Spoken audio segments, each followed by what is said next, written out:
NASA, रूस और चीन और अब भारत क्यों चांद को अपनी मुट्ठी में करना चाहती है पूरी दुनिया? और क्या है चंद्रमा से जुड़े वह डार्क सीक्रेट्स जो स्पेस एजेंसियां हमसे छुपा रही है? जानेंगे धरती से चांद तक के इस रोमांचक सफर के बारे में।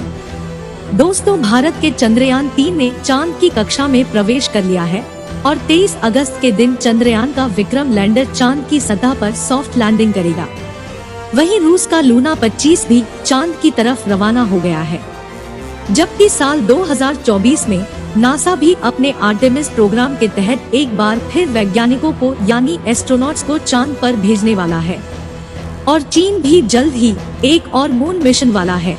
लेकिन अब सवाल यह आता है कि इन सभी देशों को चांद पर ऐसा क्या दिख गया जो चारों ओर चांद पर पहले पहुंचने की होड़ मची हुई है, और आखिर चांद से जुड़े तो ऐसे कौन से रहस्य हैं जिनसे पर्दा उठाते ही हमारा चांद को देखने का नजरिया ही बदल जाएगा। जानेंगे पृथ्वी से चांद तक के इस रोमांचक सफर की कुछ खास बातें। तो जल्दी से अपनी कुर्सी की पेटी बांध लीजिए और पूरा वीडियो जरूर देखिए। दोस्तों, चांद हमारी पृथ्वी से 3,84,400 किलोमीटर दूर है और अगर हम सीधा रास्ता पकड़ते हैं तो इसी के आसपास डिस्टेंस में ही हम चांद की सतह पर पहुंच जाएंगे। जबकि भारत के चंद्रयान 3 के रास्ते से हमें चांद पर पहुंचने में 42 दिन लगेंगे, क्योंकि चंद्रयान 3 ने चंद्रमा की तरफ जाने का अंडाकार रास्ता चुना है, जिसमें वह पहले पृथ्वी के चक्कर लगाकर चांद की ओर एक लंबे रूट से बढ़ेगा और फिर चांद के भी चक्कर लगाकर लैंडिंग करेगा। हालांकि यह रास्ता काफी किफायती तो है, लेकिन इसमें हमें एस्ट्रोनॉट के लिए बहुत खाना, ऑक्सीजन और पानी की जरूरत पड़ेगी, जिसे स्टोर करने के लिए बड़ा स्पेसक्राफ्ट चाहिए होगा। और इस रास्ते से जाने पर 30 लाख किलोमीटर की दूरी तय करके हम काफी थक भी जाएंगे। इसलिए चलिए हम अमेरिका और रूस वाले सीधे रास्ते से ही चांद की तरफ चलते हैं और इस रास्ते से हमें चांद पर पहुंचने में 4 से 5 दिन लगेंगे। जब स्पेसक्राफ्ट का लैंडर आपको चांद पर उतारेगा तो बाहर आने के लिए आपको सबसे पहले अपना स्पेस सूट पहनना होगा, क्योंकि चांद पर काफी पतला वातावरण है और इसमें ऑक्सीजन मौजूद नहीं है। इसी वजह से सांस लेने के लिए आपको स्पेस सूट के पीछे लगे ऑक्सीजन सिलेंडर का सहारा लेना होगा। स्पेस सूट पहनने के बाद जब आप चांद की सतह पर कदम रखेंगे तो खुद को काफी हल्का महसूस करेंगे। दरअसल चंद्रमा का गुरुत्वाकर्षण पृथ्वी से 6 गुना कम है, इसलिए अगर पृथ्वी पर आपका वजन 60 किलोग्राम है तो चांद पर यह सिर्फ 10 किलोग्राम ही हो जाएगा। इसी वजह से पहली बार चांद पर कदम रखते ही शुरुआत में आपका बैलेंस बिगड़ेगा और आप चलने के बजाय उछलते हुए नीचे भी गिर सकते हो। इसलिए चांद की सतह पर संभल कर कदम रखना जरूरी है। खैर, अब चांद की सतह की बात करें तो यहाँ पृथ्वी की तरह सीधे रास्ते नहीं बने हुए हैं, बल्कि चांद की सतह उबड़ खाबड़ है और यहाँ जगह पर चट्टानें, पहाड़ और बड़े बड़े क्रिएटर यानी गड्ढे हैं। चांद पर यह गड्ढे अरबों सालों से गिर रहे उल्का पिंडों की वजह से बने हैं और यह गड्ढे 1 सेंटीमीटर से लेकर 2500 किलोमीटर तक बड़े हैं। वही चांद की मिट्टी यानी कि लूनर सॉइल बिल्कुल ज्वालामुखी से निकलने वाली राख जितनी पतली है और इसका रंग भी पृथ्वी की मिट्टी से ज्यादा डार्क, बिल्कुल सीमेंट की तरह होता है। इस मिट्टी में खुरदुरापन न होने की वजह से आप जैसे ही इस पर पैर रखेंगे तो आपके पैरों के निशान बन जाएंगे, जिस वजह से चांद पर सबसे पहले कदम रखने वाले एस्ट्रोनॉट नील आर्मस्ट्रांग और बज़ एल्ड्रिन के पैरों के निशान आज भी मौजूद है। अब चांद की खूबसूरत जमीन देखने के बाद साथियों, आप अपनी नजरें ऊपर की तरफ करेंगे तो आपको हमारी पृथ्वी भी दिखाई देगी। जैसे पृथ्वी पर चांद का उदय होता है, वैसे ही चांद पर भी पृथ्वी का उदय होता है। बस फर्क इतना है कि पृथ्वी से देखने पर चांद काफी छोटा लगता है और चांद से देखने पर पृथ्वी बहुत बड़ी दिखाई देती है। और यहाँ से धरती की खूबसूरती देखकर आप खुश हो जाओगे। अब अगर आप चांद के उत्तरी ध्रुव पर लैंड करोगे तो आपको अपने आसपास भूतकाल में फैले हुए स्पेस मिशन स्पेसक्राफ्ट और सैटेलाइट के टुकड़ों के साथ प्लास्टिक बैग में भरा हुआ कूड़ा भी दिखेगा। यह कूड़ा नासा के उन 12 एस्ट्रोनॉट्स ने फेंका है जो चांद पर जा पाए। दरअसल इन बैग्स में इनका मल मूत्र और खाने के रैपर्स वगैरह का वेस्ट है। वहीं अगर आप चांद के दक्षिणी ध्रुव पर उस जगह उतरते हैं जहां 4 साल पहले चंद्रयान 2 क्रैशलैंड होकर गिरा था, तो वो आज भी आपको उतनी बुरी कंडीशन में ही मिलेगा, क्योंकि क्रैशलैंड होने के बाद ना तो वहां बारिश और ना ही तूफानी बवंडर से रूबरू हुआ है। रोजाना इसी तरह की नॉलेजेबल वीडियो देखने के लिए हमारे चैनल को सब्सक्राइब करके बेल आइकॉन को ऑन जरूर कर लीजिए। इसलिए अगर आप उसे अपने स्पेसक्राफ्ट में फिट करके पृथ्वी पर वापस ले आए तो उसे ठीक करके वापस भेजा जा सकता है। दोस्तों, आप यह तो जानते ही होंगे कि स्पेस के सभी बैलिस्टियल ऑब्जेक्ट पर अचानक उल्का पिंडों की बारिश हो जाती है।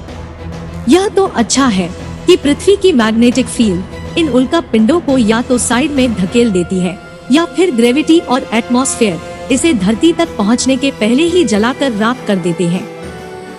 लेकिन चांद की मैग्नेटिक फील्ड पृथ्वी के मुकाबले काफी कमजोर है, इसकी ग्रेविटी भी कम है और यहाँ घना वातावरण भी मौजूद नहीं है।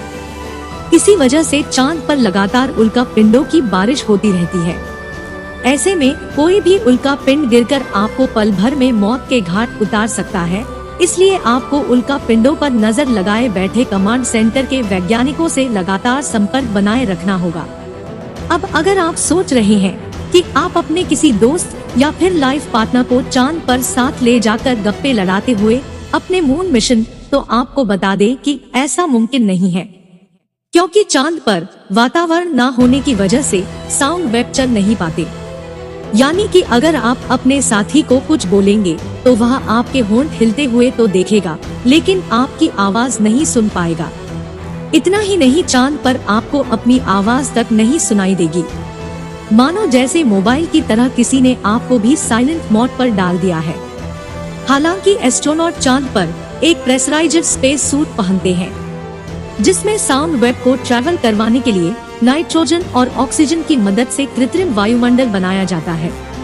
साथ ही इन्हें एक माइक्रोफोन वाली हेडफोन पहनाई जाती है, जिसके जरिए यह अपने साथी और कमांड सेंटर की आवाज सुन सके और जवाब भी दे सके।